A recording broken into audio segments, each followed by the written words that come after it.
start with the opening will be done by Mr. Geert Heiko, the Consul General of the Netherlands in Bangalore. The floor is yours, sir. Thank you very much, Prache. I hope I'm audible. Yes, you are, sir. Thank you. Distinguished speakers, ladies and gentlemen, good morning, viewers in the Netherlands. Good afternoon, participants in India. Namaskara, namaste. Over the years, I have attended my fair share of seminars, and in the past 2 years, mostly webinars, and few subjects seem more relevant and more important for all of us than today's topic, waste and waste management. We humans produce a lot of waste. According to the World Bank, the world generates some 2 billion tons of municipal solid waste, and at least 1/3 of that, and that is a very conservative estimate, is not managed in an environmentally safe way. Closer to home, a report by Energy Nexus released November last year concluded that in 2018, India's 380 million urban citizens generated some 62 million tons of waste. That is a little over 1 million tons a day. The report has no figures on the situation in the countryside, where 2/3 of India's population lives, but one can safely assume that per capita, at least, the countryside generates less waste than the cities. 62 million tons is a lot in absolute terms, but relatively speaking, it is actually not that much. India's urban population makes up about 5% of the world's population. They produce only 3% of the world's solid waste. Two caveats. One is that India's urban population is growing rapidly, and city slickers tend to produce more waste than country folks. India's urbanization is currently a low 35%, but in the coming 10 years, it is expected that 500 million people in India will move from the countryside to the cities. Second caveat, rich people tend to produce more waste than poor people, and India's GDP per head is expected to grow rapidly the coming years. Closer to where I live in Bangalore, the city produces some 4,500 metric tons of waste per day. Only about 60% of that is collected and only 15% is treated. Most waste ends up in landfills or worse, along the road. There is no reason to assume that the situation is very different in other cities. A Dutch company called SweepSmart has been working on waste collection and disposal centers in Bangalore, co-funded by the Dutch and the Karnataka government. They've done an excellent job and are willing to do more, but a little bit more cooperation from the side of the BBMP would certainly help. If we want to become a truly sustainable economy, we have to treat and recycle our waste. In Holland, the recycling rate is 80%, and our ambition is to bring that number up even further. A Dutch waste collecting company called Van Gansenwinkel used to have a fantastic motto: waste does not exist, meaning all waste can be recycled and turned into something useful. Recycling may not always be easy, but it is necessary. We owe it to the next generation. This seminar is all about how to do that. Ladies and gentlemen, I wish you a fruitful and a pleasant afternoon. Thank you. Thank you, Geert, for these opening words. And we rapidly move on to our keynote address. The first keynote address will be given by Ms. Roosmarie Bastiane. She's the director at the Ministry of Interior and Kingdom Relations of the Kingdom of the Netherlands. She is a director of the Directorate of Spatial Planning and the Living Environment. And today she will represent the ministry, who is one of the organizers of this webinar. Roosmarie, the floor is yours. Thank you. Well, let me begin with wishing you all a happy new year. And we commence the new year with the first webinar in a series that we will be organizing with our Indian counterpart, the Ministry of Housing and Urban Affairs, throughout this year. A year in which we will be celebrating our 75th year of India-Netherlands diplomatic relations. In 2018, a memorandum of understanding between both our governments was renewed and the scope was extended. Last year in June, we held a virtual joint working group. And during this meeting, we agreed to enhance the knowledge sharing between the countries by organizing a series of webinars for a broad audience. And we believe that sharing knowledge will assist in a better understanding of each other's country. It will bring clarity on where we stand on specific policy matters, and above all, allows us to learn from each other. And today's topic is waste management, where we will also showcase some waste to energy solutions. The Netherlands has a long history in managing waste, and we often top the chart for our accomplishments. However, it is a topic that is changing rapidly due to the introduction of new technologies and new concepts. This webinar offers a platform to share the experiences and best practices between our two countries. One of these India-Netherlands experience I would like to share with you myself. Sweep Smart is an Amsterdam-based organization currently active in 4 countries in West Africa and Southeast Asia. In India, they have done projects in Bangalore, in Chennai and Delhi with the aim to put into place zero waste management systems that create a win for everyone. After waste segregation and collection from homes and businesses, the 3 routes are typically defined as organic, leading to compost or biogas, recyclable, leading to a smart waste center, and residue that is processed before being sent to a landfill or back to waste to energy process. And Sweep Smart is particularly has ensured that the waste centers are mechanized, even the smallest ones, so that the workers can work in a safe, clean, and healthy environment. For upcoming economies, Sweep Smart develops semi-mechanized waste handling solutions, such as a waste sorting facility for different scales, and strikes an ideal balance between mechanization and manual labor. The projects executed thus far are a prime example where sustainable development goals can be met while at the same time finding a viable solution for local problems. So I'm glad that today's technology allows us to still communicate with each other despite the pandemic affecting our both countries and the whole world. However, I hope that the next joint working group can be held in New Delhi at the end of this year as currently envisaged. In the meantime, I wish all the speakers and the participants of this webinar a successful event. And since our new government in the Netherlands has just been installed 10 days ago, and hence there are some pressing and urgent matters I must attend to, I'm unable to stay for the full length of the program. But I have asked my colleagues to report back on the various presentations. So I will be leaving after hearing the keynote address of my counterpart, Mrs. Rupa Mishra. I wish you a very fruitful event, and I hope to see you back at the events yet to come in this series. Thank you. Thank you very much, Ms. Bastiaans, for this elaborate keynote and the explanation you have given us. Thank you for sharing with us the looks from the Dutch government side.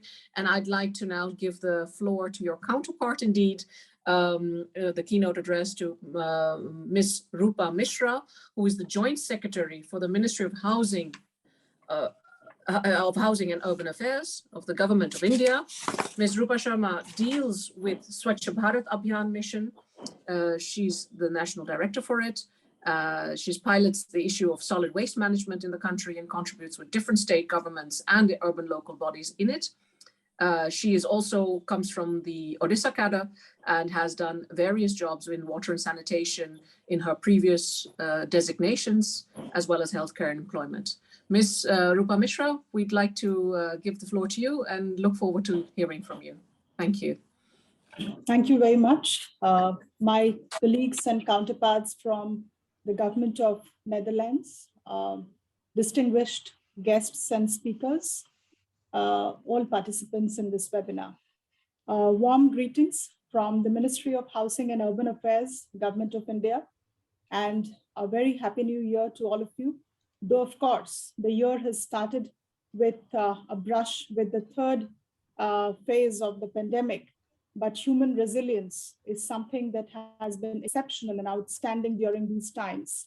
And at the outset, I would like to compliment and congratulate all the frontline workers, especially of the urban local bodies that have been spearheading the sanitation activities during these very difficult times. This webinar today is the first of a series of webinars that we will be having on solid waste management. And this is being held under the framework of our bilateral joint working group initiative. The relationship between the two countries, the bilateral relation between India and Netherlands, has indeed been further strengthened post the virtual summit between the Prime Minister of India and Netherlands.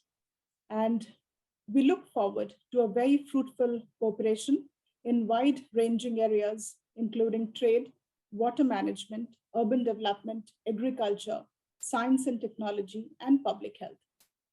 I'm happy to share with you that in 2014, India initiated the world's largest behavioral change program in sanitation.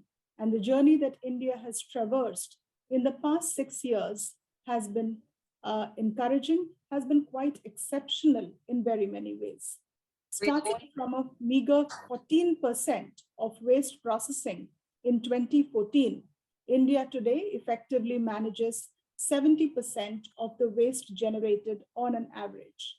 And this, of course, varies from state to state and cities to cities. And today, ladies and gentlemen, we will be sharing with you exceptional, inspiring stories from 3 of our selected urban local bodies and city administrations. We will be presenting India's cleanest city, Indore, to share its experience with you, and 2 other cities that have been doing brilliant work in the past years, that are Noida and Pune, in the most difficult and challenging circumstances. I really look forward. I was very happy to listen about the various stories of collaboration between the Amsterdam-based organization at Bangalore, and then, of course, at Mumbai. There have been various stories of collaboration and very encouraging results also. I look forward towards replicating of such good practices to other cities. And I'm also happy to share that on 1st of October 2021, taking forward the Swachh Bharat mission, which initially started in 2014, Honorable Prime Minister has launched the Swachh Bharat Mission Urban 2.0 and the Amrit 2.0. The idea now is India will be moving towards garbage-free and water-secure cities within a period of 5 years mission period. Now, this is going to be a very challenging journey, but our cities are well set and prepared to embark on this very aspirational journey of the 2.0.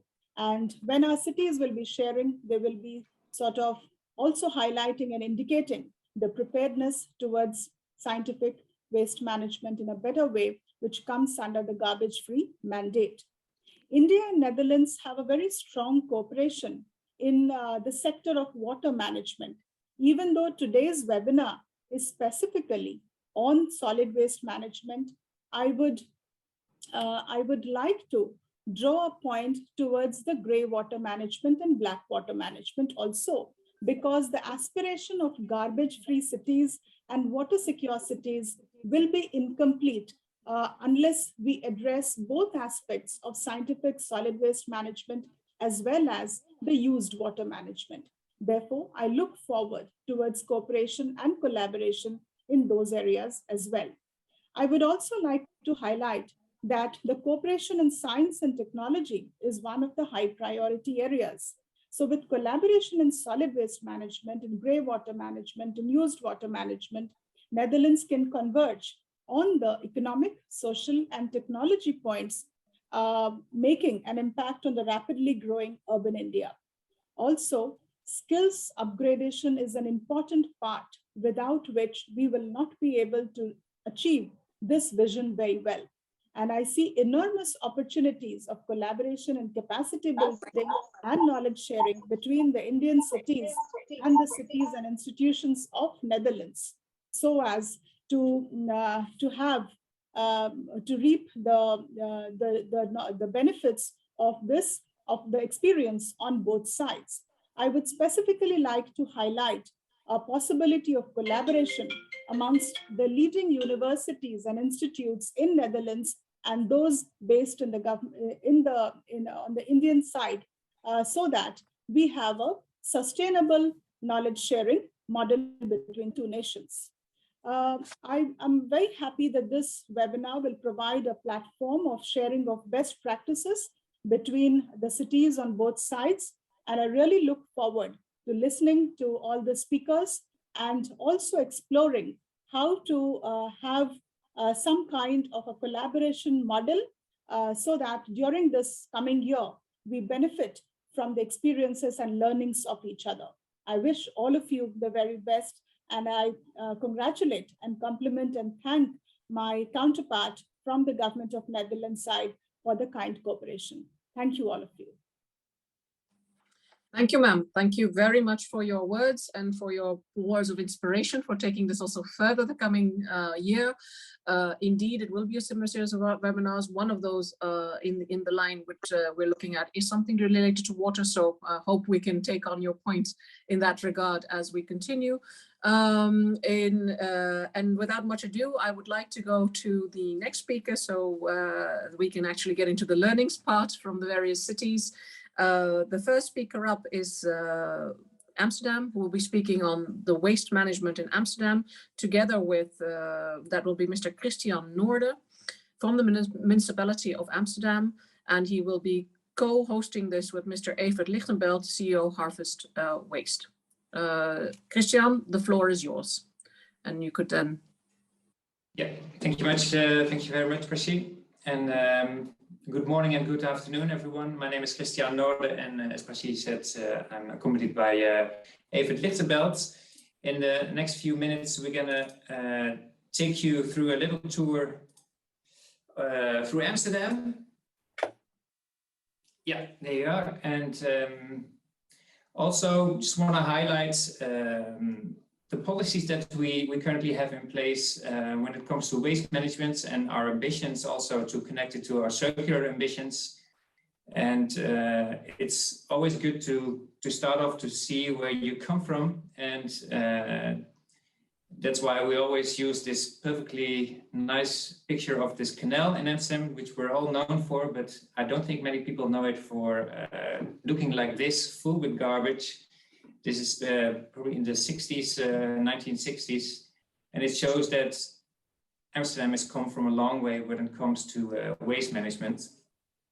And can I just interrupt you, Christian? Sorry, could I ask you to do it full screen so that way we could enjoy our slides a bit more? Okay.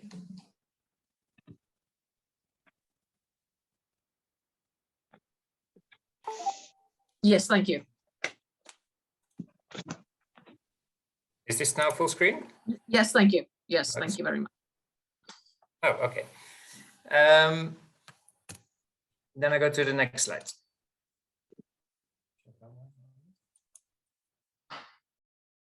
Yeah, okay, sorry, I had to switch off a second monitor, so hopefully all is fine now.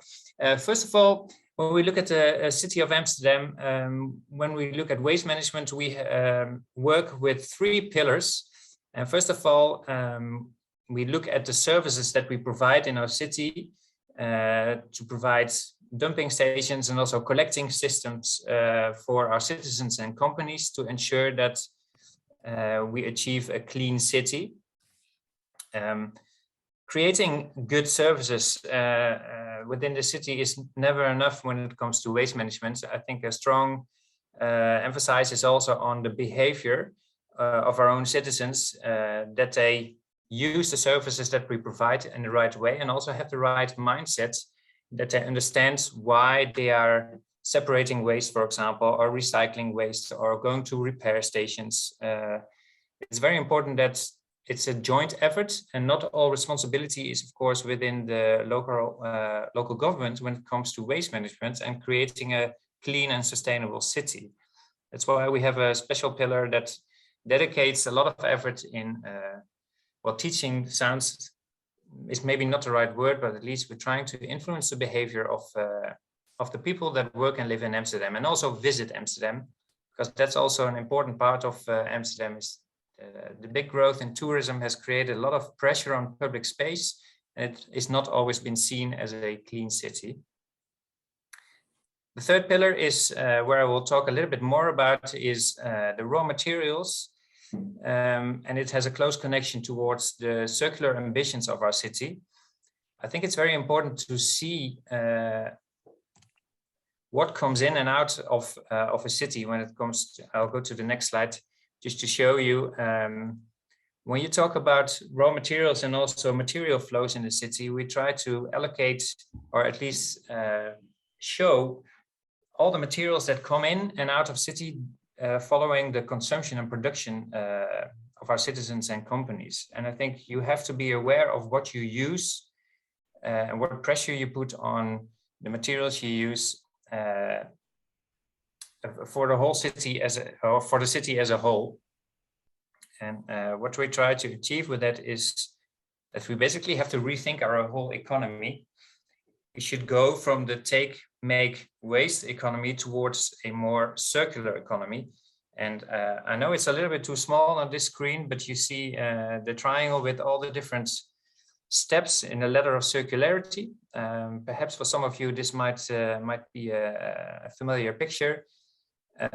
But the best way to reduce waste or to have no waste is also to stop making a product.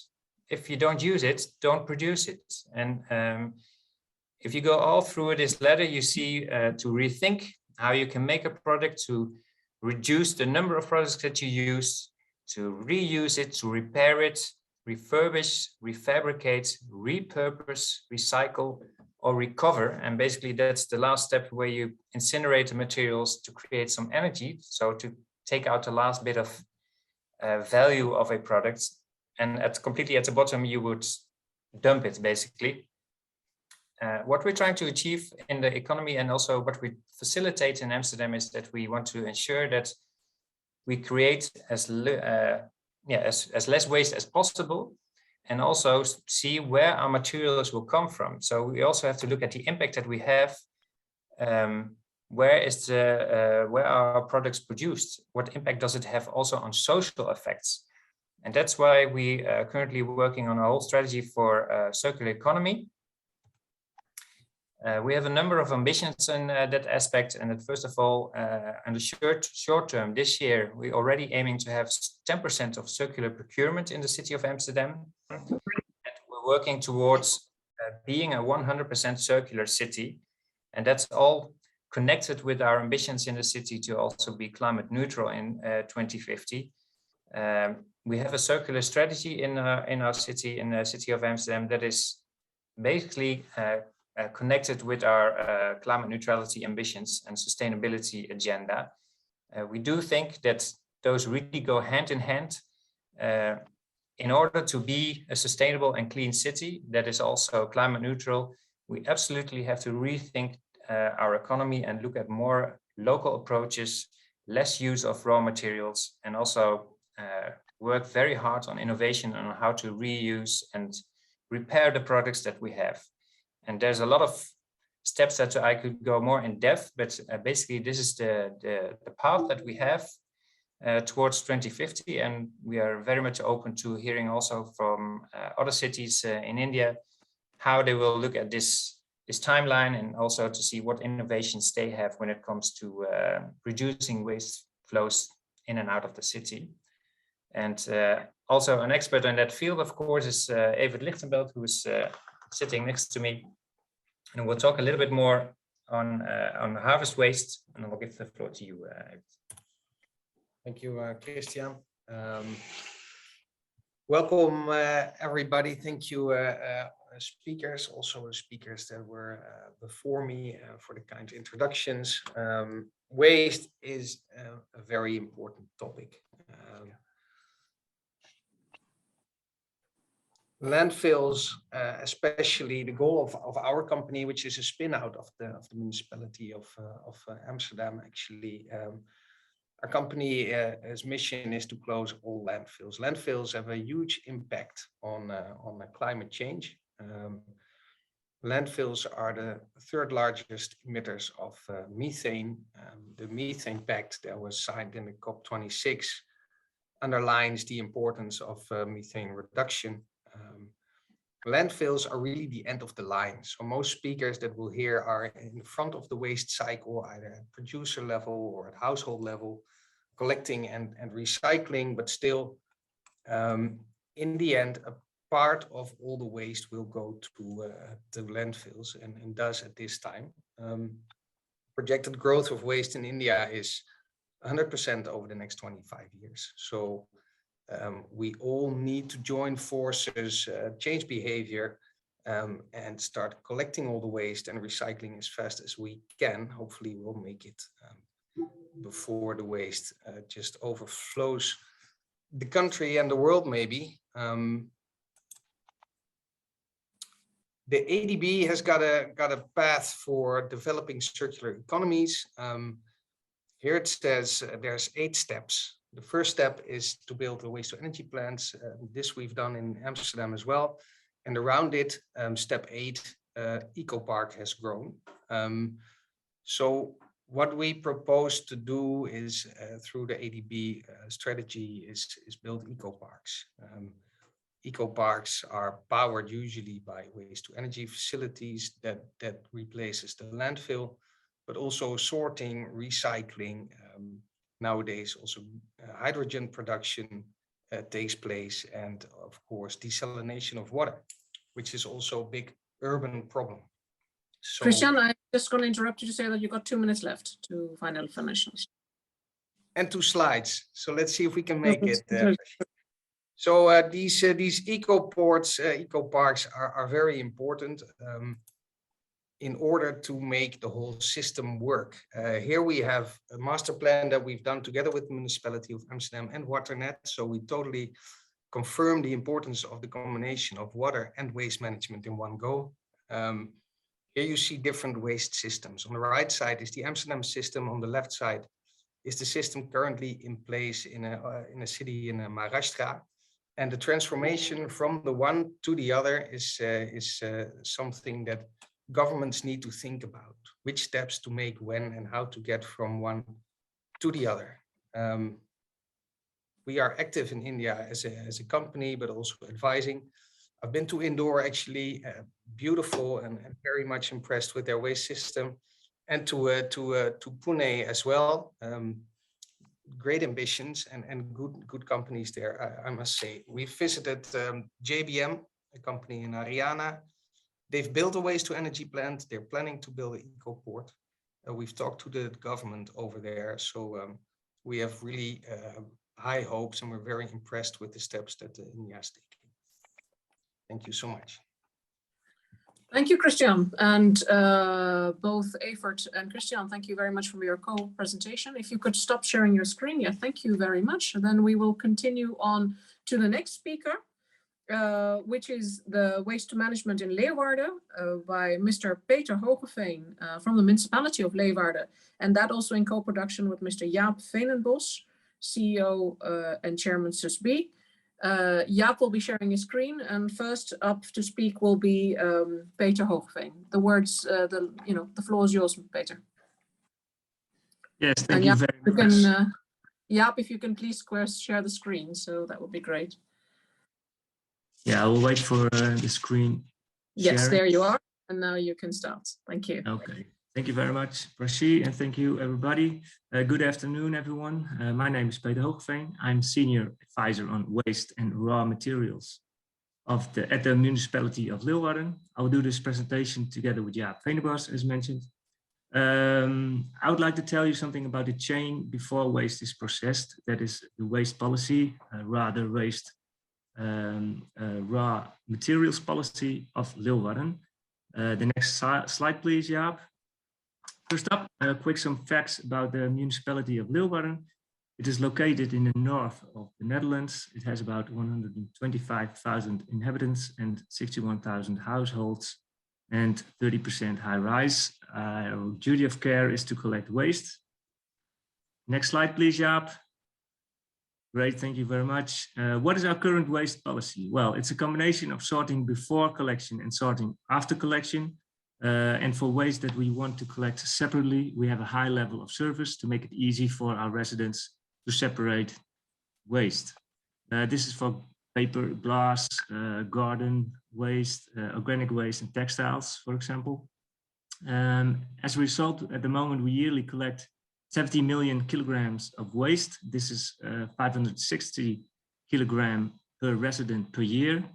70% of our waste is separated and 30% is incinerated, which is about 170 kilograms per resident per year. This is not bad for a municipality with over 125,000 residents, but our aim is to do much better than this, of course. Next slide. Yes, this is it. Thank you, Jaap.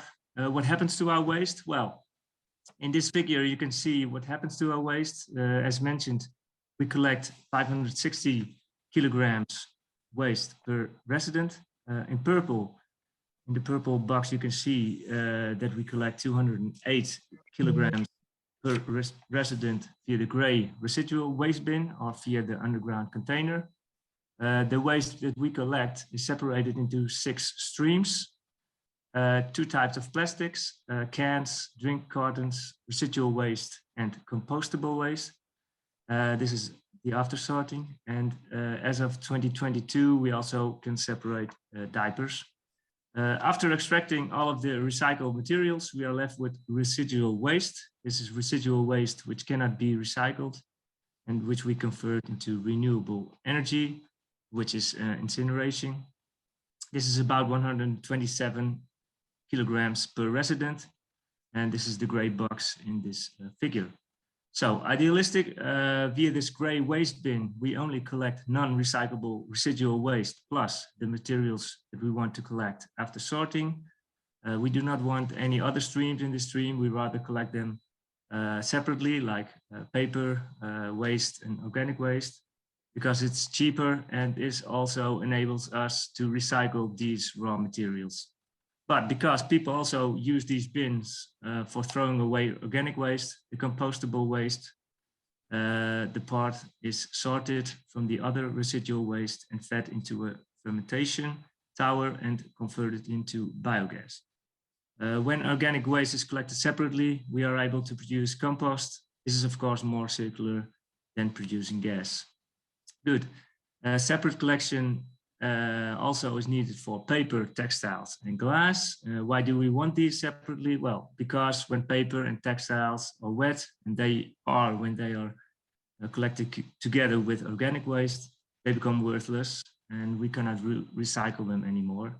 So that's bad for the environment, but also financially, because the costs of processing non-recyclable residual waste is the highest of them all.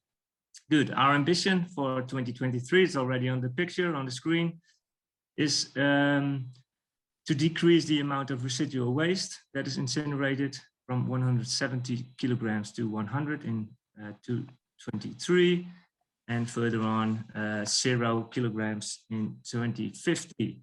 Okay, next slide, please, Jaap. Why this ambition? Well, the costs of incinerating residual waste go up fast. So besides the environmental benefits, is also financially wise to separate waste.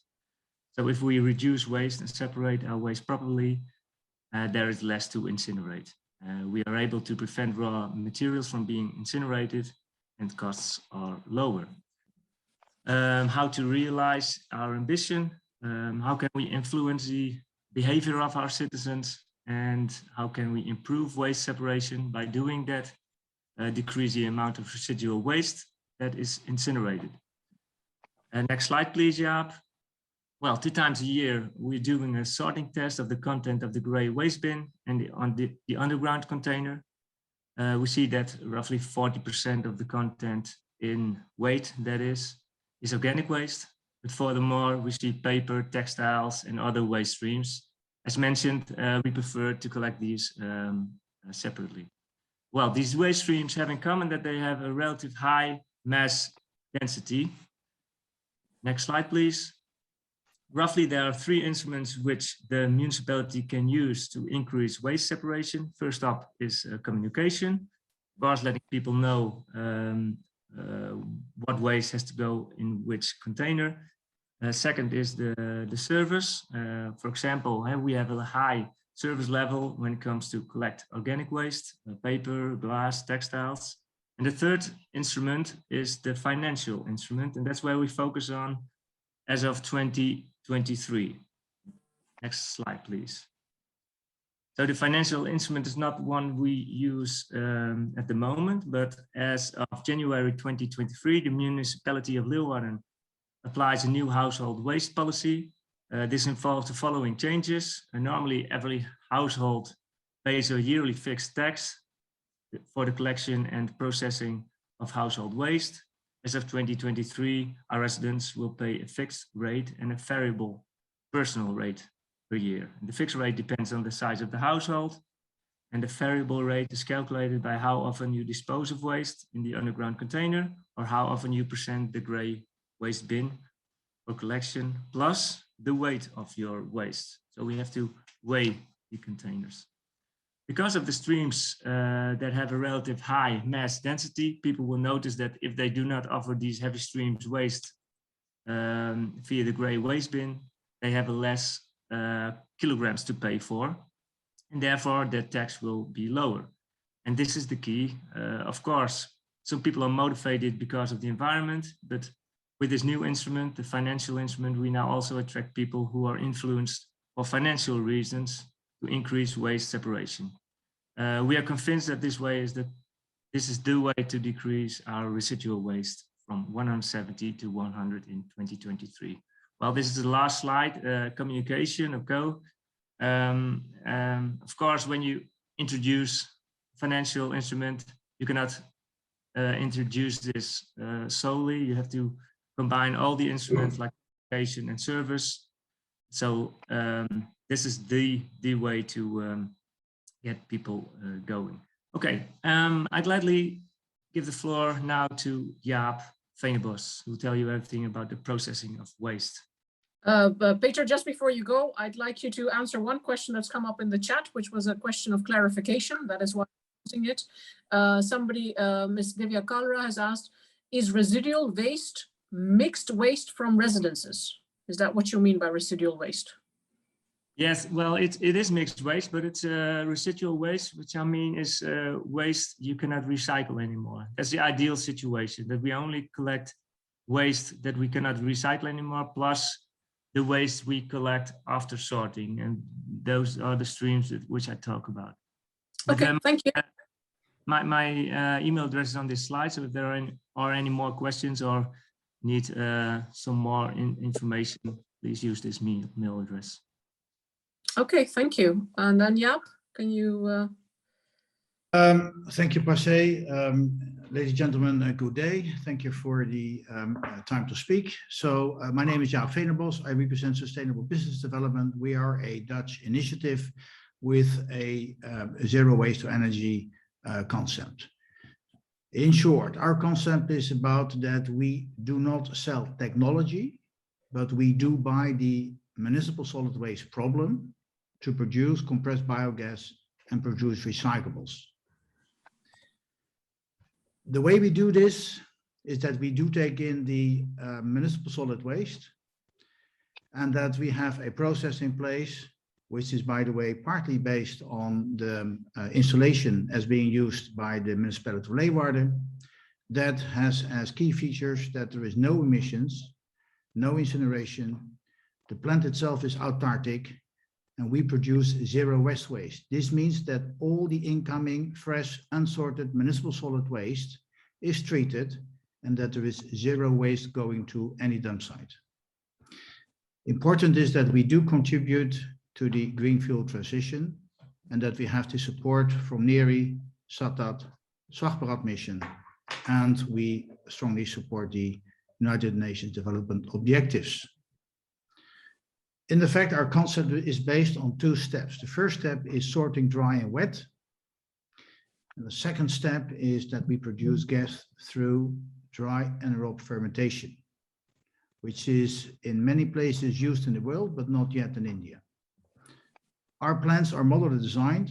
Why is it important? It secures a controlled realization time, in time within budget. And we use Dutch and German proven technology. I will show you very shortly the installation as is operating in Oude Haske, which is the plant that takes in the municipal solid waste from the municipality of Leeuwarden.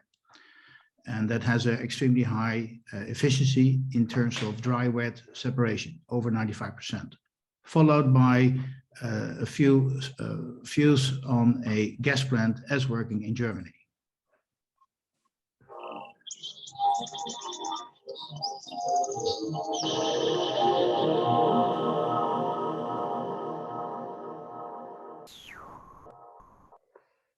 This is the actual site near Leeuwarden.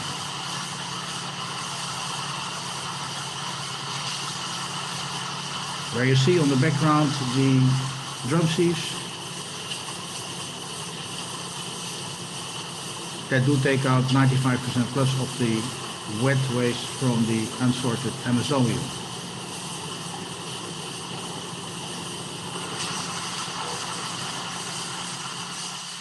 You can see here that the upcoming materials do not anymore contain any wet waste.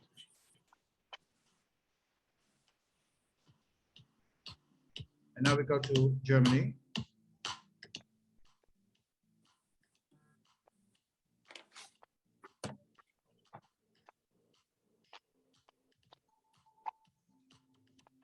These are the dry fermentation tunnels, concrete, steel, very robust.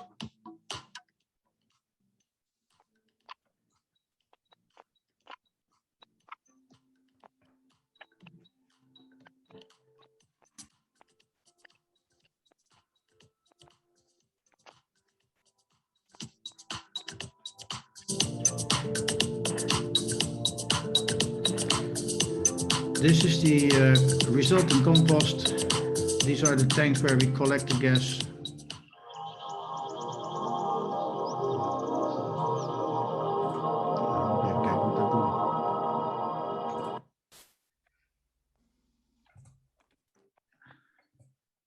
And finally, how does our concept work? How is our cooperation, our partnership with the municipality? The municipality guarantees the daily supply of their MSW. We have a local operating company that we develop, design, build, own, fully finance, and we produce compressed biogas as per SATAT and recyclables. And these are sold in the local market. Important that our concept is endorsed by NERI. The plants take 18 months to realize from the moment of contracting. We have contracts in development with Vasai Virar, Nagpur, and 5 cities in Tamil Nadu. And our objective is to have 10 plants by 2025. Any questions, please refer to the website. And Pache, I give the floor back to you. Thank you. Thank you, Jaap. If you can stop sharing your screen, thank you very much. Thank you for this enlightened presentation on what happens in Leeuwarden and how you've taken that next step to introduce, connected to India. I think that's interesting for our total audience. I'd like to next move on to the next presentation that will be by Professor Piet Lens from the IHE, if I don't make this distinction between one language and the other, Delft, biological processes for transitioning waste management into circular bioeconomy. Piet, the floor is yours. Yes, thank you very much, President, and dear esteemed colleagues, thank you very much for attending. And I would like to continue with some further thoughts on how can we look at waste management in the future and how can this contribute to the energy transition, but way beyond energy transition, how we kind of redesign our societies and what is the role of the bioeconomy in that. So I would like to remind you, it was touched upon in the previous presentations as well, that we have kind of a preferred scenario for waste, and I would like to highlight the top of this pyramid. It was presented in presentation from Amsterdam in another way, But yeah, it's so important for country, or if you have a blank sheet and you can start to design new systems. Yeah, if you can. Pete, we can't hear you. Yeah. Can you cannot hear Yeah, me? now we can. Now we can. You stopped for a second. Go ahead. Oh, so we have so much to gain if we can go for the prevention of the waste rather than to all further treatment steps. If we want to move on, it was there mentioned 2030, 2050 to be with zero waste. Yeah, the prevention and to redesign, to look at different processes to produce compounds, it will be very important. For now, yeah, still we see that although we prefer not, and in Europe actually landfilling is not permitted anymore, it's still a major route for waste treatment. And here you see a graph. It are all data actually, but the picture, so black is landfilled. We should like to see that as zero. There is still a lot of black in this picture. And yes, and we have incineration or recycling and composting. And incineration gives heat. It also destroys potential pathogens. But yeah, on the other hand, there are also valuable materials in the waste that we could maybe still use. And then we can also look at, yeah, what are biological treatments that we can maybe use in order to maximize the carbon nutrients that are present in that waste. So then we come to technologies like composting, anaerobic digestion, and in the video that was just shown with the German plant, that is exactly what I'm talking about here with this anaerobic digestion. So if we bring that even further, we can we talk about transitioning, moving societies from the present to future scenarios where we become independent of the petroleum countries. And there we can substitute petroleum with biomass. And at the moment, people think immediately to still valuable compounds like grains, like important feedstocks. And we can actually position nicely here organic fraction of the waste, where we can produce fuels and energy. We can also produce basic chemicals and also more complicated or more advanced materials, all from the waste management. So that's really transitioning from this use one time to a really circular economy. And yeah, if we talk about fuels, so some presentations, the presentation in Leeuwarden was mentioning focus on gasification. Well, there are next to solid waste, we can also integrate other feedstocks for the gasification. If we look to renewable fuels, we can also grow them on the lands and look for oils, biodiesel. And yeah, here for the solid waste, so the solid state fermentation from biogas are sewage treatment plants. Landfills also very important, because we can say we don't want landfills, but they are there. There are a lot of possibilities. And somebody who's just joined, please mute their screen. Okay, continue, so, Peter. Yeah, okay. So this is kind of a black and white or black and green picture of the scenario. So if we keep on going on like we are doing, we are in the gray part where things are not connected. It's the single use, the factories they produce, there is the oil production.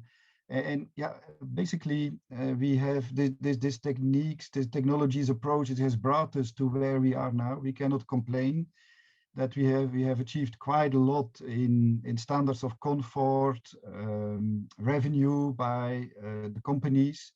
But yeah, if we move on, if we see that there's population growth in the next 20, 30 years, also even what we heard from the Indian embassy, that if cities want to become circular, we really need to move on and abandon this approach and look where are possibilities to bring in circular economy and anaerobic digestion, but also incineration technologies, pyrolysis. So all have their niche and they can contribute to this development with interconnection so that we can move on and achieve the goals that like for climate change, we want to reduce the heating of the atmosphere.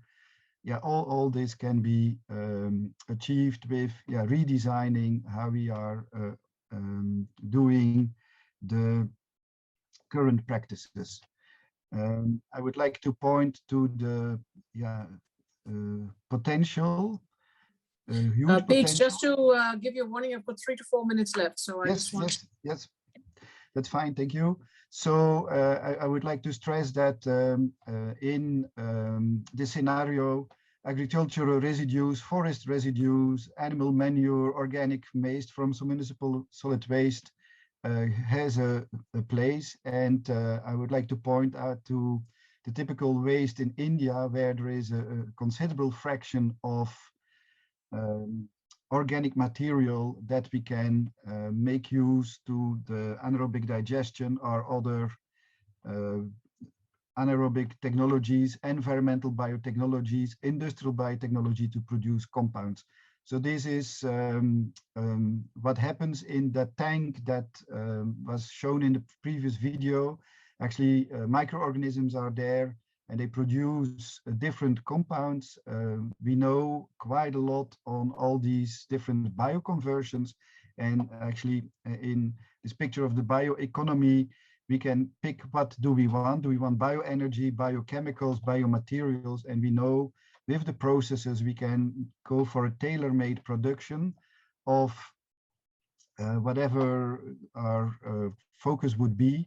And as I was indicating, so within the decarbonization, energy transition, but also circular economy, we move from petroleum towards organic material, grain, but yeah, we don't want to compete with food. So I can put here next to that, low grade organic matter, like organic waste from the garden. So the green bin, the food waste, all that can feed into these processes, and we can really substitute everything that we need in our society based on these secondary organic matter sources. I would like to end with one example. So here, this is from our colleagues from CSRI in Hyderabad. It's azolla. It's growing in waters that are polluted.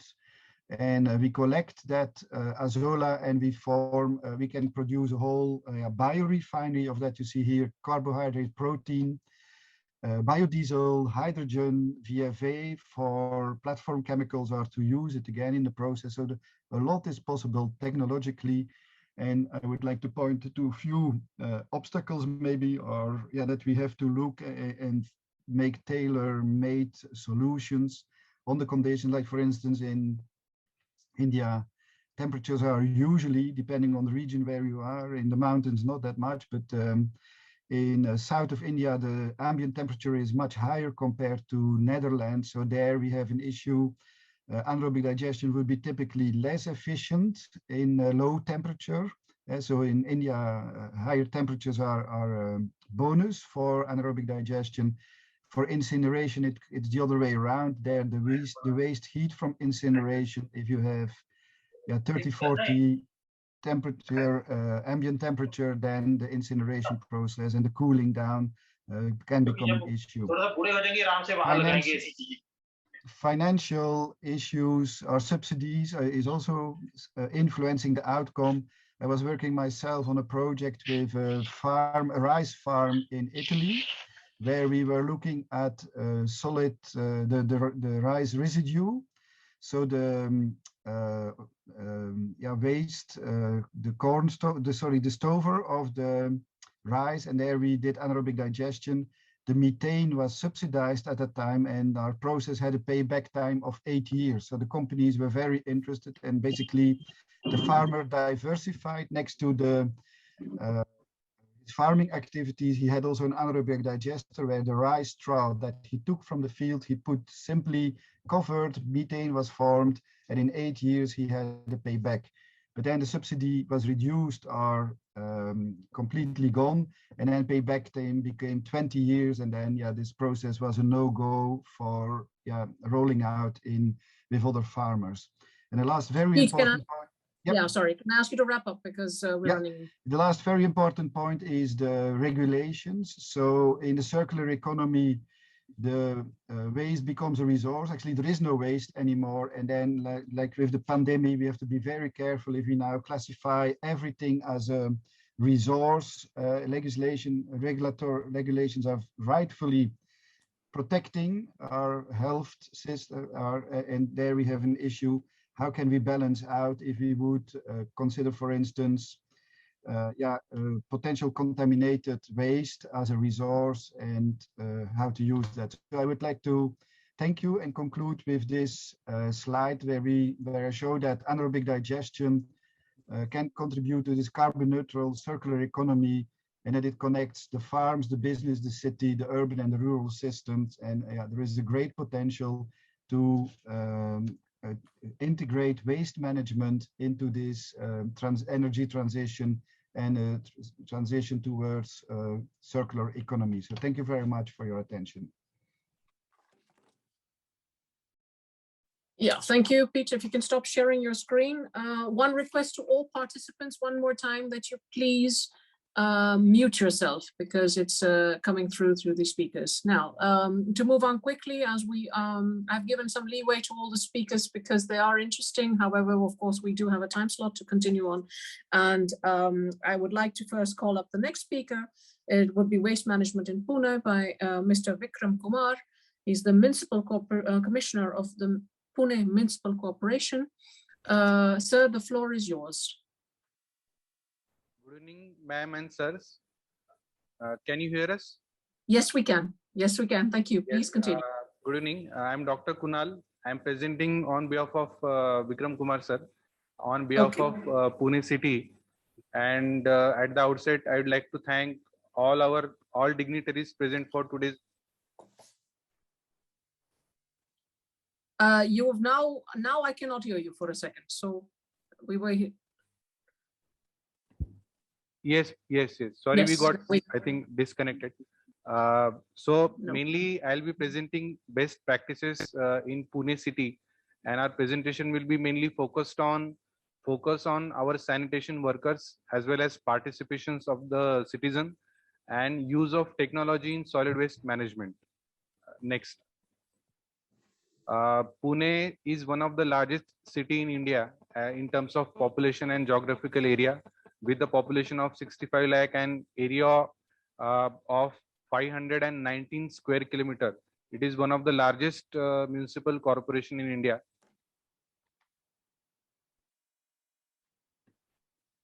We are now also. Your slide is not moving. Just make it a full slide, and your slide is not moving. Just check that. Yes. Can you see the slide? We can see the slide, sir, but maybe you can make it full screen. I didn't want to interrupt you while you were speaking. So if you can please make it full screen, and then maybe you can put the next slides. Because we haven't. Can you see it now? We have made. Yes, we can.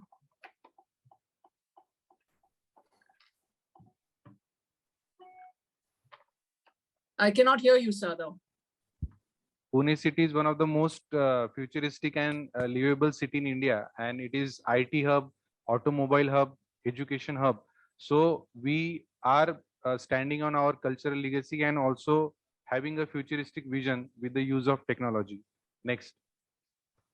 These two pictures here shows previous conditions of. Again, your slide hasn't moved, sir. Can you please ensure the slide moves, and can you also make it full screen? Yeah, that's great. Now we can see it. Thank you. Madam, मागची slide. No, slide ठीक है. Yeah. There might be a problem with the second screen, which is getting shared. No, it's okay, sir. So this slide is regarding Pune Swachh model, if you can see it. Yes, we can. The first picture of mountains of garbage, it shows the previous unhygienic and marginalized conditions of our sanitation worker, for whom we organized a form SHG called Swachh, and we organized them and we gave them dignity of their work, social recognition.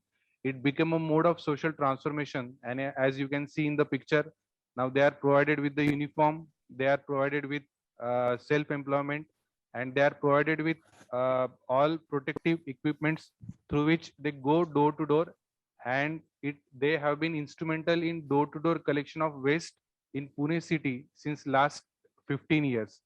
So next slide. Because of this strength of this organized door to door waste collection, more than 15,000 Swachhata Sevaks that our sanitation workers are working, we are able to achieve near 100% segregation in entire city, because these workers have now connected with all citizens. Out of them, 70,000 metric waste is recycled per year. So entire focus of this door to door collection is in segregation. Sir, I cannot hear you again. Sorry. Yeah.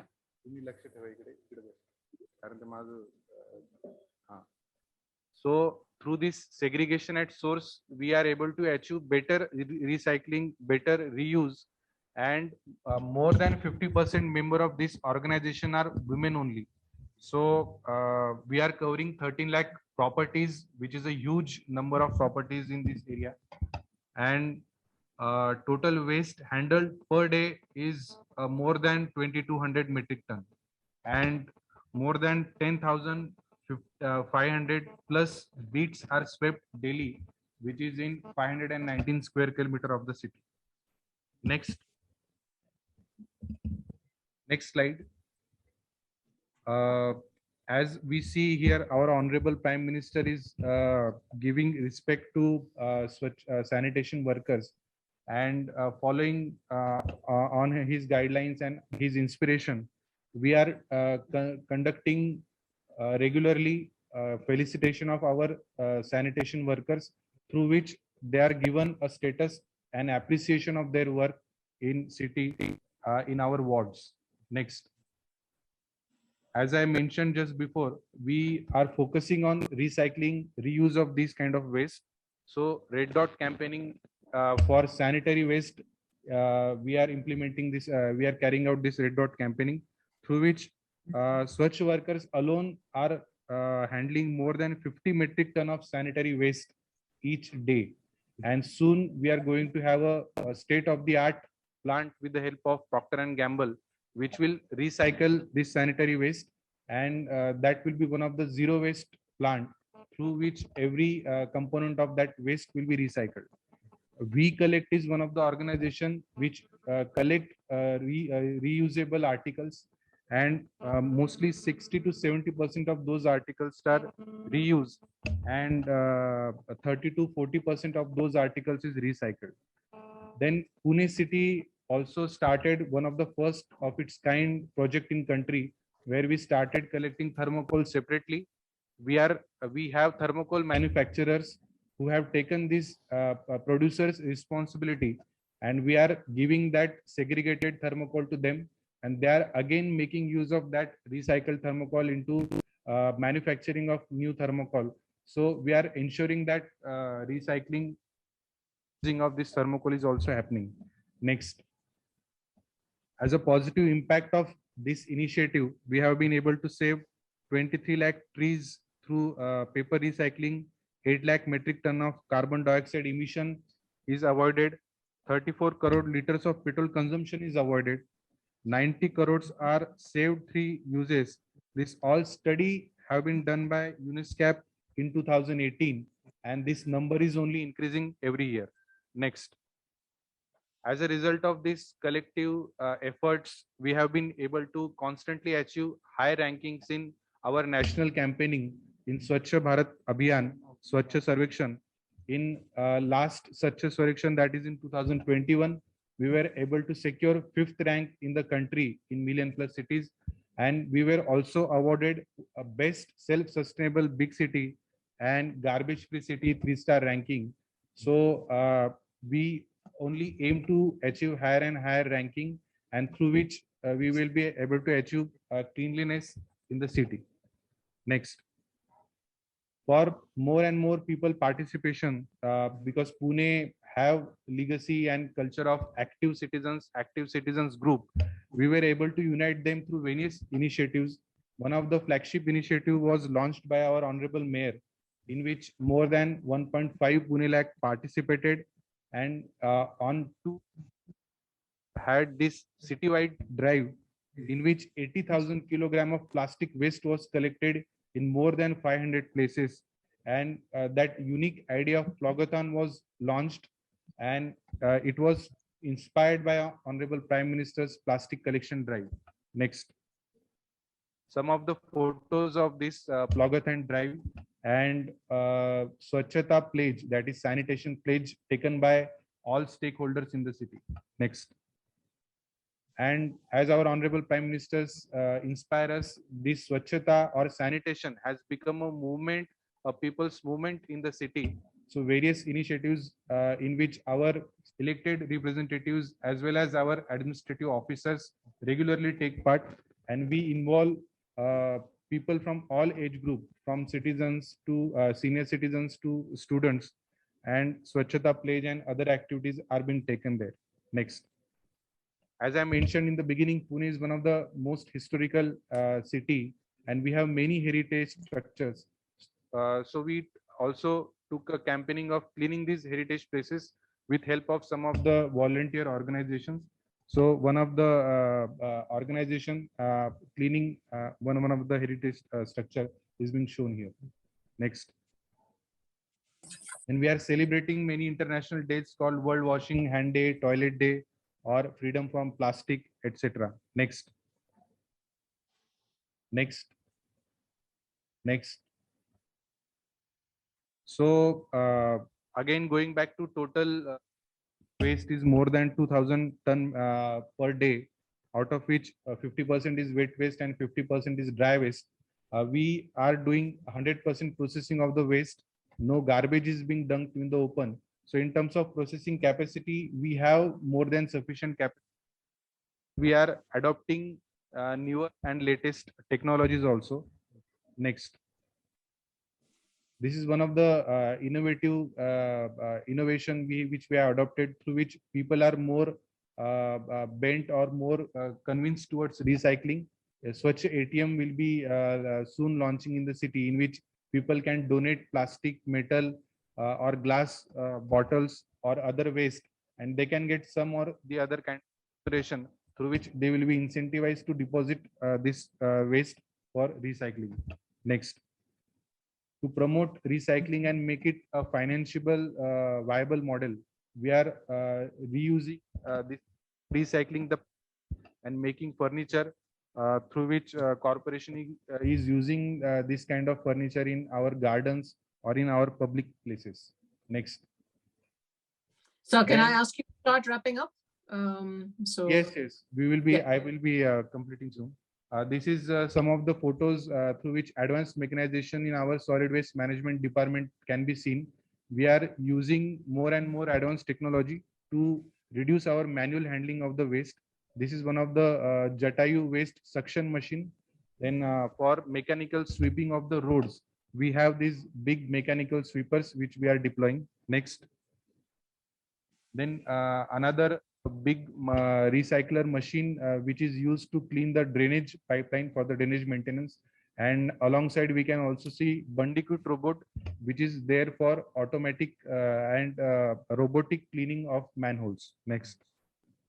Then some of the our state-of-the-art newer plants, we have sufficient capacity in wet and dry waste handling. Next. Next.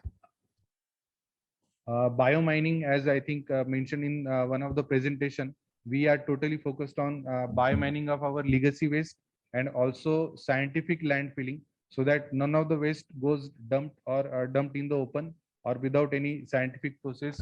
No soil or water pollution should happen. Next. So we have been able to process more than 9 lakh metric ton of legacy waste and we have reclaimed more than 16 acre of the land, and biomining is still going on, and we are ahead of our schedule, and soon we will be completing all our we will be biomining our remaining legacy waste. Next. This is the photo of biomining. We have done more than 25,000 tree plantation on our reclaimed land of biomining. Next.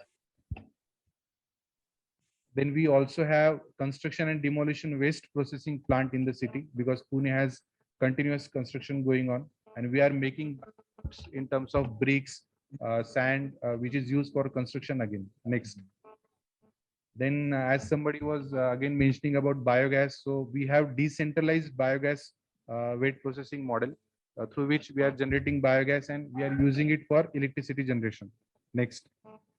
Then this is one of the state-of-the-art new plant for bio CNG generation, on which we have already processed more than 1,000 ton of produced, and it is being used in petrol stations, as well as we are running our public transport buses on it. Next.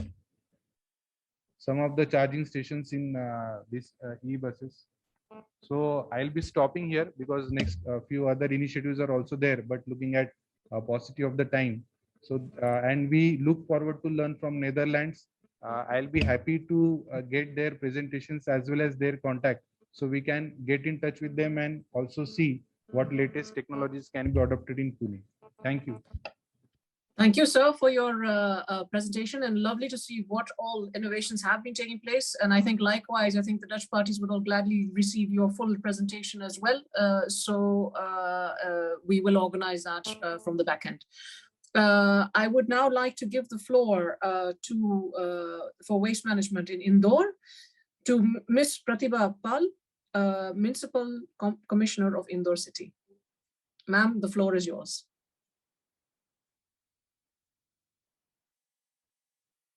I can see you. I can't see it's not unmuted yet, ma'am. And if you can also share your screen if you have a presentation. Yes, thank you. All right, brilliant. Thank you. Thank you very much.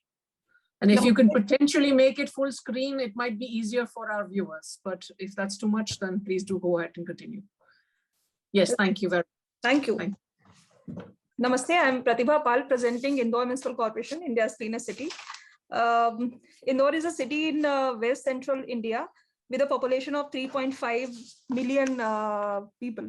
Municipal Corporation is the governing body of the city limit. City is divided into 85 wards and in 19 administrative zones. In terms of solid waste management, we have like 1,185 metric ton per day waste generation, with the per capita of 402 grams per day. So this is the basic details of the city.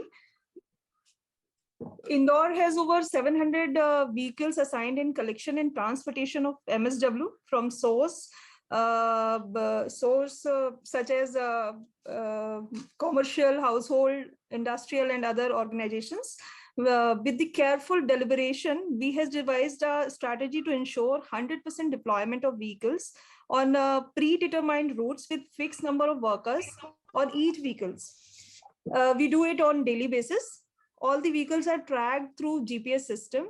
We have introduced 6 types of waste segregation, as you can see: wet waste, plastic waste, then non-plastic waste, sanitary waste, domestic hazardous waste, and all. Through intensive IEC drives and capacity building of our staff and field workers, we ensure people to practice segregation at source. Next, please. Yes. We have dedicated vehicles for segregated waste collection, and the action plan adopted in a manner for collection of all types of waste from various waste generators in such a manner that the segregation of waste is maintained from source to the end point. As we can see, 575 door-to-door vehicles, then 74 vehicles for the bulk waste collection, then 8 vehicles for the meat collection, such as 93 sewer cleaning vehicles, which collect silt and other material from the sewage collection mechanism. We are a wind-free city. Wind-free city concept says there should not be any secondary storage bins or garbage vulnerable point visible in the city. We have removed around 2,000 secondary bins from the city and strengthened our door-to-door collection system. We have also transformed around 1,000 garbage vulnerable point in 2016 only. Since we are a wind-free city, so we have installed litter bins at every 500 meters for pedestrian use in our public areas, commercial areas, or the areas with high footfall. In pandemic, we have also installed third bin to dispose of used masks, gloves, and all the pedestrians. In Indore, road sweeping is carried out by both manual and mechanized machines. We have deployed around 7,500 sanitation workers in sweeping and door-to-door collection. Their payroll are linked with biometric attendance. As the guidelines issued by the Ministry of Housing and Urban Affairs, we ensure welfare measures, medical assistance, and PPE and all, as they are all real heroes. If I talk about mechanized sweeping, Indore introduced mechanized road sweeping as an additional measure to clear the roads. It is highly efficient in separation and displacement of dust. We have a fleet of 27 machines, which cover around 700 kilometers of the city area. These machines are highly specified, like Elgin, which removes heavy items. Then we have CityNex for narrow lanes and old city areas. Then we have Broadson for roads like ring roads and bypass. Mechanized machines have reduced RSPM level of the city very much. Citizens can easily figure out before, after impact. Then we have this vehicle tracking management system. It is an intelligent fleet management system. We have waste collection routes, alert generation in case of a speed violation of the vehicle or deviation from the route of door-to-door vehicles. We have a feature called push to talk button, which get control directly to the driver from the control room itself. This system ensures 100% route coverage with 100% gates waste collection. Then we have this ultra modern mechanized garbage transfer stations. In Indore, we have 10 garbage transfer stations all across the city, and all 85 wards have been mapped with the GTS. On arrival of the D2D vehicle at GTS, the RFID tag is tagged there and then sent to the Bay Bridge for baying the MSW. Through this ISWM control room, we monitor real-time activities of vehicles as well as the transfer stations. The control room keeps a check on the amount of waste reaching to the garbage transfer station. We have designed this in a way which ensures collection and transportation to the GTS, from source to the GTS, and then finally to the processing facility. In Indore, we are having, IMC has established a centralized processing plant for wet waste. We have a generation of 650 metric ton per day here.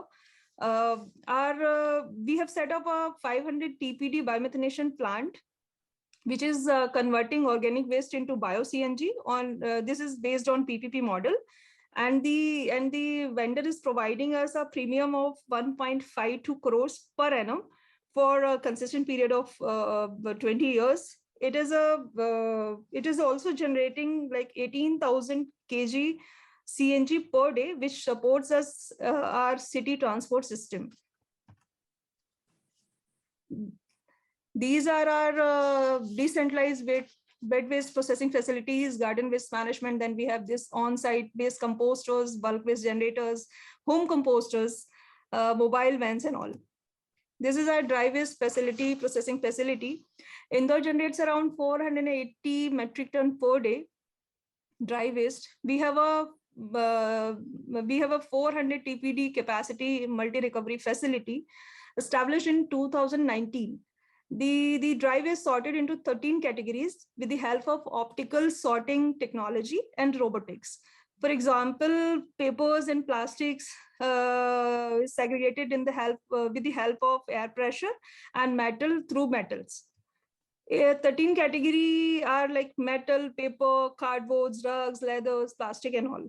It's a PPP model plant again, which gives a royalty of 11.5 million per annum, which supports us to meet overall expenses incurred in our solid waste management system. It also provides employment to 700 rack pickers.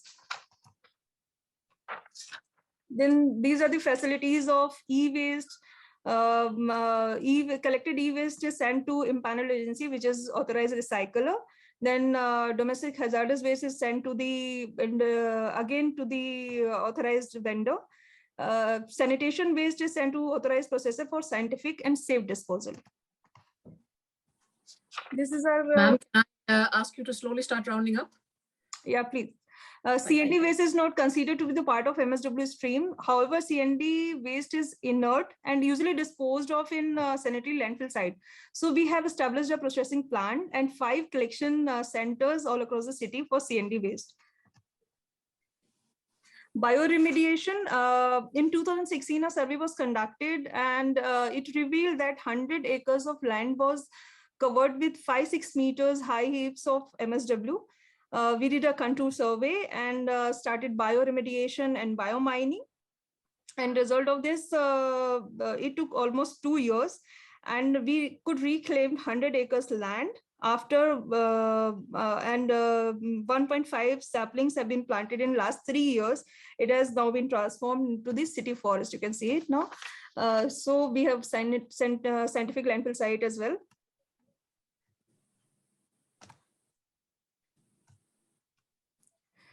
Indore, as solid waste management is closely associated with 3R, reduce, recycling and reuse model. So we held a UN 3R forum in 2018 with the mandate of clean land, clean water and clean air. These are our guiding principles. We have put on track our solid waste management for clean land, 100% sewage network connection have been done for clean water, and now we are working on clean air.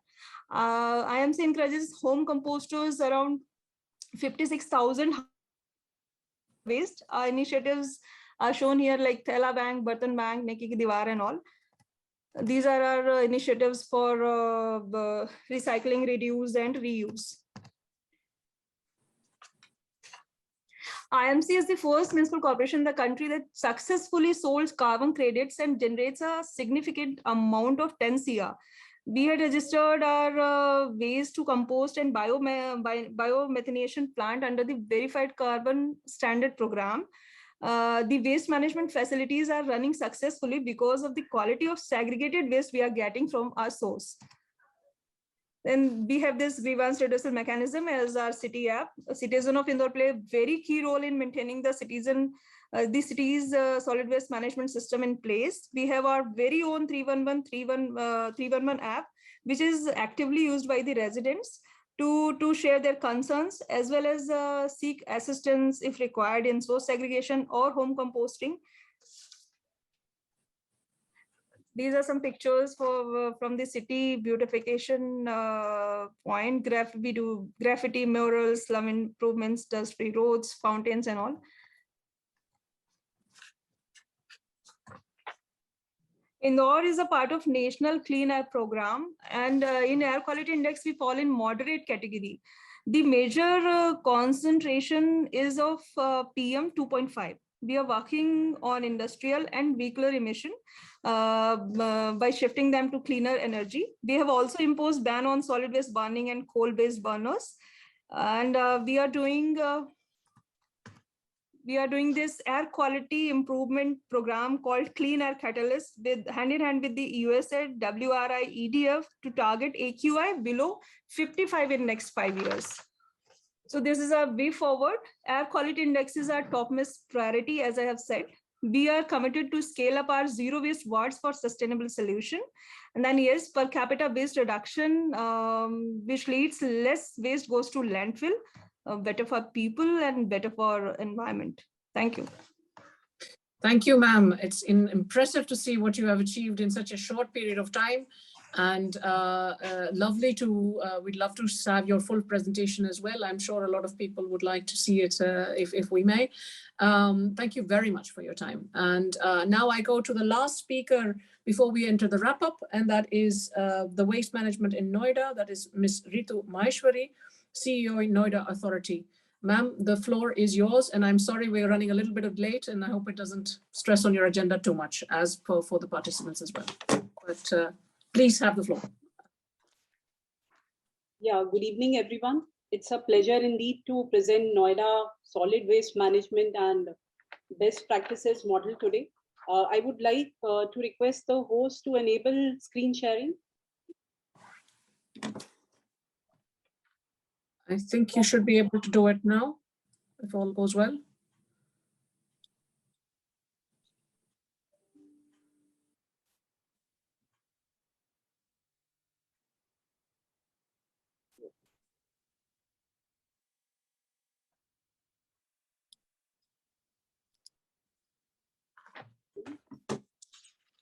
Yes, we can see it, ma'am. Yeah, thank you.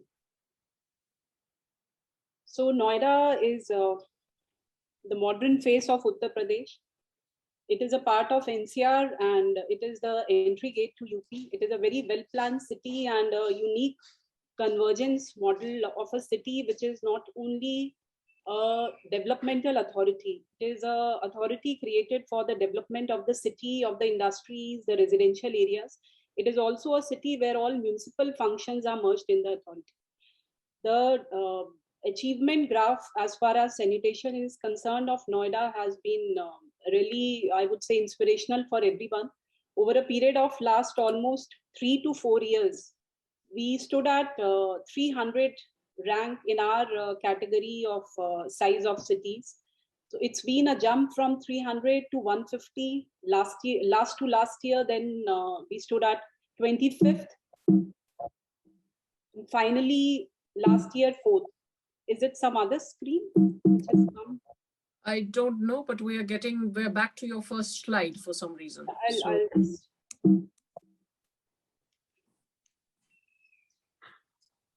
But we were able to see your other screen as well initially. So yeah, but this is gone. Just a second. Yeah.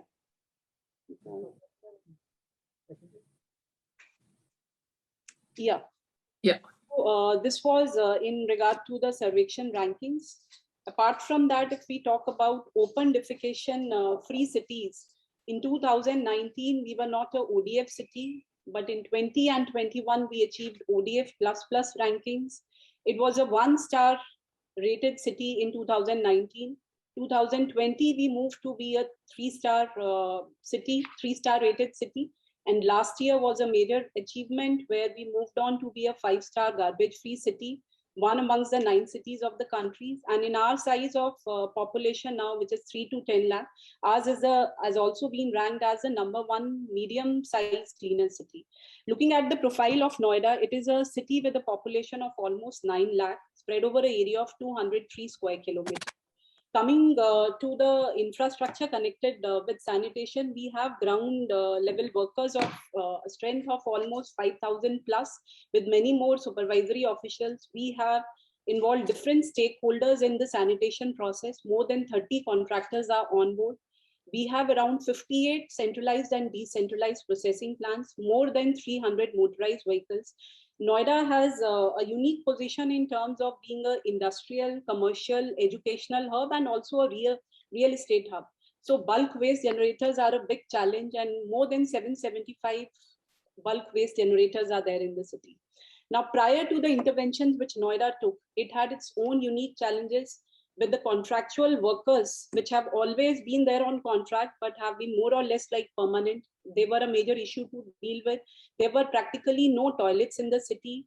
There were more than 400 dhalaugars or garbage vulnerable points. There was no centralized ICT-based supervision and monitoring. So the path was tough, but different activities were carried out. And the most important was bringing all stakeholders together.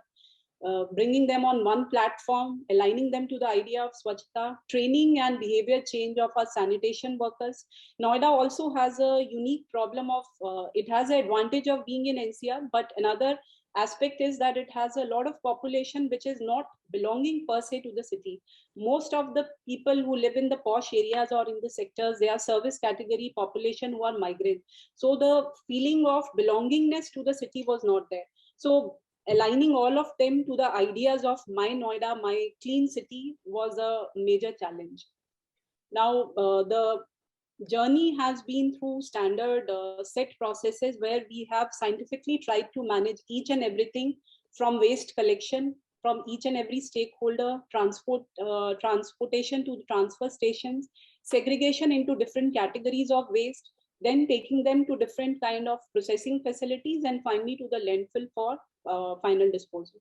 Now, I would just talk about few best practices which we have followed throughout the journey. The first and the foremost has been the 100% door-to-door collection, which has been talked by other cities of India also. So we have more than 300 big vehicles, around 150 small vehicles, which are doing the door-to-door collection. The vehicles are all partitioned so that there is a segregation of waste. There are volunteers attached to each and every vehicle so that the segregation is enforced. There is a GPS tracking of all the vehicles, and the waste is taken to FCTS, the transfer stations, for better efficiency, better processing. Now, different kinds of waste are being managed in a different manner. Noida being a city of big industries and big real estate projects underway, construction and demolition waste is a major challenge. We are generating around 300 tons of waste every day. So we have a big plant established here, and almost 2 lakh metric ton of C&D waste has been so far processed, and it is being converted into various usable products. Even the city pavements, footpaths, they are being tiled using the paver blocks and tiles manufactured out of this plant. Now, for the waste processing of wet waste, there are different kinds of models. We have empaneled different kinds of vendors. We have partnered with our associations, the resident welfare associations and the apartment owner associations. Ours is a unique model where 75% of the project cost is borne by Noida Authority, 25% by the association themselves. Even there is a cost sharing for 1 year of OPEX also on a 50-50 model. So this is a decentralized model where almost 30 sectors have established either composting machines or biomethanization plants to process the waste in a better manner. It's a very green city, and we have more than 400 parks, green belts all across the city. Almost all of them have now composting pits placed in them. There are leaf crusher machines at various nurseries to process the horticulture waste. Segregation, again, is a very crucial part. So the waste is segregated into different categories, both at the door-to-door agency level, and also we try to ensure segregation at the other levels wherever there is a generation of waste. For dry waste, we have 9 material recovery facilities where the waste is segregated into 14 different categories. Around 200 tons of dry waste is being recycled. We have involved the informal segment of rag pickers in the final recycling of this waste. The dump site remediation has been a very interesting and a useful process which has really transformed the landscape of Noida. We have 2 sites. So one of the site initially where the entire waste of Noida was dumped was at sector 54. It has been fully reclaimed. It has been now converted into a wetland which has been recently opened for public, and where 1 lakh ton of waste was remediated. Now more than 4,40,000 ton has been remediated after that. In the sector 54 project, out of 1 lakh ton, RDF, bioearth and CND waste was generated, and it is being used for various activities, or it is being sent to the cement industries. For sector 145, there were 3 sites which we had taken. Site A has already been cleared and reclaimed. Site B, half of it has been reclaimed, and site C has been reclaimed, and now it has only the processing plant. So again, the waste which has been processed is being converted into RDF, bioearth and CND waste. It's just a small video, but I think seeing the time, I'll just skip through the video. So all these activities talked so far and coming henceforth also, there is a modern command and control center in which we have also involved HCL company as a partner, where each and every activity of public health is being monitored online. So the door-to-door waste collection, the movement of the vehicles which are GPS tracked, that is there. Also the segregation, whether waste is segregated or not segregated, that is being tracked online. Then the most challenging part, even till date, has been ensuring the staff attendance and the working. So initially we had biometric attendance. Now we have linked mobile-based attendance, which is linked to this ICCC. So morning and evening, both the shifts, there is a mobile app-based staff attendance system, which is captured on this. Complaint management of all categories, all sources are linked to this. All kind of vehicles are tracked on this, whether it is the mechanical sweeping machines, whether it is a door-to-door collection machines, whether it is the other vehicles, all of them are mapped. The garbage processing, whether it is being done in the bioremediation plant or at other sites, all of it is being tracked on the ICCC. Most of these agencies, they have linked the entire data, and their payments also have their proportions linked to the data which is being shown on the ICCC. Like all other cities, we have a very good network of public toilets, community toilets and urinals. And I would say Noida's toilets are one of the best in the country in terms of maintenance. And these are built on two models. Few of them we have built at our own expense. Few others we have built on a BOT model, where we have given advertisements on the top of the toilets. The toilets are without any user charge for the public. For the female segment especially, there are pink toilets where there are special facilities for females, and also for like for disposal of sanitary napkins or the incinerators that have also been installed. As I spoke in the beginning, there were 400 dhalaugars in the beginning in the Noida city. All of these have been transformed. In fact, waste has been also used in transformation of these points. Now, most of them have become selfie points in the city, and they are attracting all kind of visitors. Another very good experiment which has been done to control both dust and to beautify the city, to cleanse it more. The non-paved areas, either they have been paved or they have been converted into dust-free zones by plantation of grass. Almost 210 kilometers of the city, these dust-free zones have been developed. For electronic waste management, we have two agencies which we have empaneled. There are e-waste bins installed across the city. There are rates which are fixed for each and every type of e-waste, and these are paid to the citizens. Now, for the principle of 3R, there are different initiatives we have taken. Like Indore, there is a Bartan Bank to promote the use of, to curb the use of disposable plastic. There's another very good initiative is the Thela Bank. In the major markets and in the major sectors and apartments, we have installed Thela banks. Noida is a city where apparel industries are there in large number. So we have made cloth bags from them. We not only distributed freely to the public, at each of the location, we have placed these bags, and the people who are going to market, they can use these bags so that they do not use plastic bags. Now, for drain cleaning, which is a very big challenge in the city of Noida, we have made various innovations. One of them is we have installed very cheap and environment friendly bamboo screens, where the non-biodegradable waste gets screened out and it can be easily cleaned. This was an initiative which has been done all across the drains of the city. Noida is a city where if one comes, one can see beautiful theme-based wall paintings, lit up wall paintings all across the city. The city has also installed various waste sculptures, murals all across the city. The sanitary workers training and capacity building has been a very crucial part of the entire journey. Our sanitation champions are awarded each month with a handsome amount so that they are motivated. Mechanical sweeping, as has been discussed by other cities also. Apart from the manual sweeping, the major big roads are swept through mechanical sweeping machines. We have some vendors empaneled. We have our own machines also. Towards plastic reuse, we have installed the world's largest charkha on the Noida Greater Noida Expressway. We are also using plastic to build roads of the city. Swachh Noida is not only an initiative of Noida Authority. As I said earlier, we have engaged each and every stakeholder in this entire campaign. Regularly, we are using FM. We have a Noida theme song. Regularly, we are reaching out through newspapers, through advertisements to involve all the stakeholders. Swachh Noida ranking is being regularly done over the past 2-3 years in all categories to involve the stakeholders. Safaigiri is a very popular initiative. Every Saturday, not only our health department, all departments of the authority go visit sector, villages, and find out the problems related to sanitation, to the development of that area, and these problems are ensured that they are resolved within a period of a week.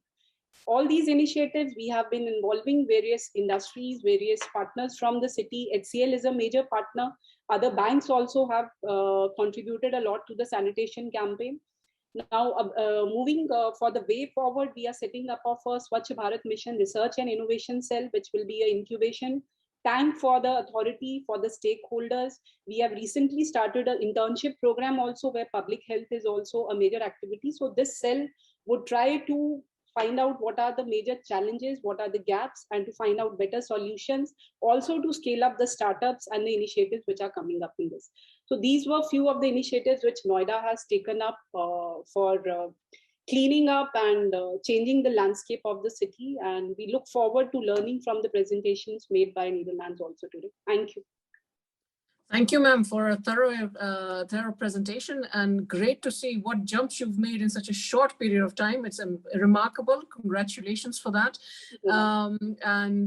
We'd love to see your presentation and have it as well. And I think on this, I'm going to ask the person who is last but not least, Mr. Bart de Jong, Consul General of the Netherlands in Mumbai, to do a quick wrap up and a vote of thanks. And to the participants, I'm sorry we've run out a bit, but the presentations were so thorough and so good. I did not want to interrupt them too many times. Okay, go ahead.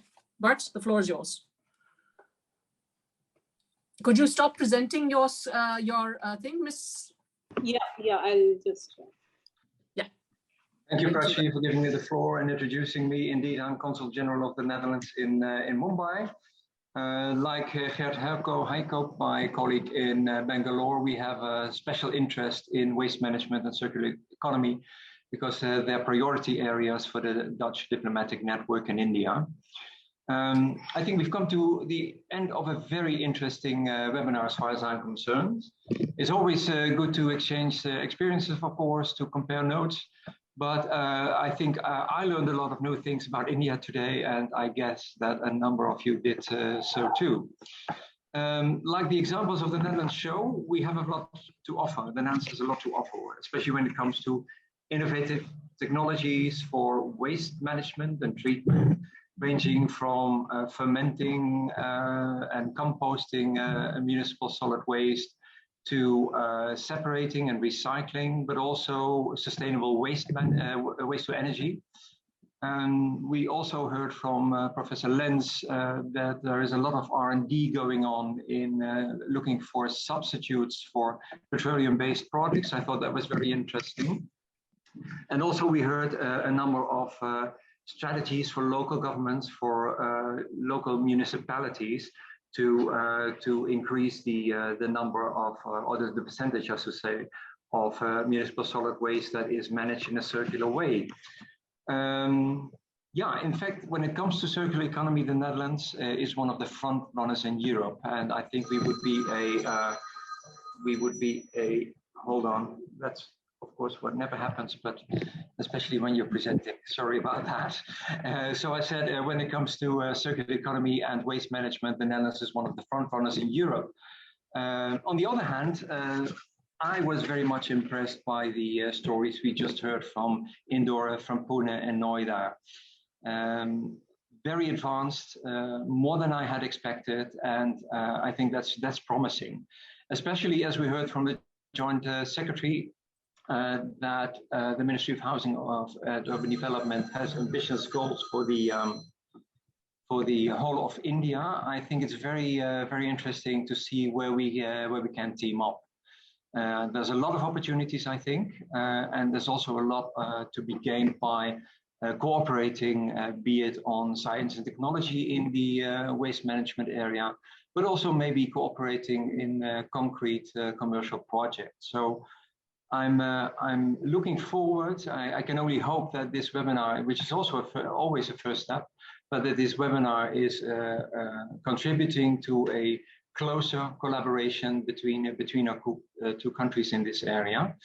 The Dutch diplomatic network, the consulate here, the consulate in Bangalore, the embassy, of course, in Delhi, but also the Netherlands business support offices are at your disposal to see where we can facilitate that cooperation. I am looking forward to cooperating with a number of you. I guess that most of you have also that kind of hope, and I hope that this webinar was a first step to reach that goal. And with that, in order not to take too much of your time, I hand it back to you, Prachi. Thank you. Thank you, Bart, for these remarkable closing remarks, which gives us again a view of the next step forward, which is always a good to end on that note. And indeed, we will see how that is. A number of you asked a few questions in the chat. I'm sorry we were not able to take each and every one of those simply for the paucity of time. There was a one general one I think I can tackle, which was about how those presentations may or may not be shared. We will take a look at this. As you know, this topic has been recorded. We will see in which best form to get it out to the greater public. So I would say check our LinkedIn sites, etc. Especially of the Netherlands Embassy. I think we'll use that as one of our ways forward. If you have, of course, further specific requirements, most of the speakers have kindly shown their contact details, and obviously it would be available to maybe your questions. And if you have any specific questions to want to get through, you can also reach out to us. Thank you very much for attending in such large numbers. Again, I apologize for running over the time by about 20 minutes, but given the essential nature of this topic, I think it warrants the extra time we put into it. Thank you very much for all of you. Have a good afternoon and good evening, and we hope to see you back at the next edition of this series. Thank you very much. Bye-bye. Thank you.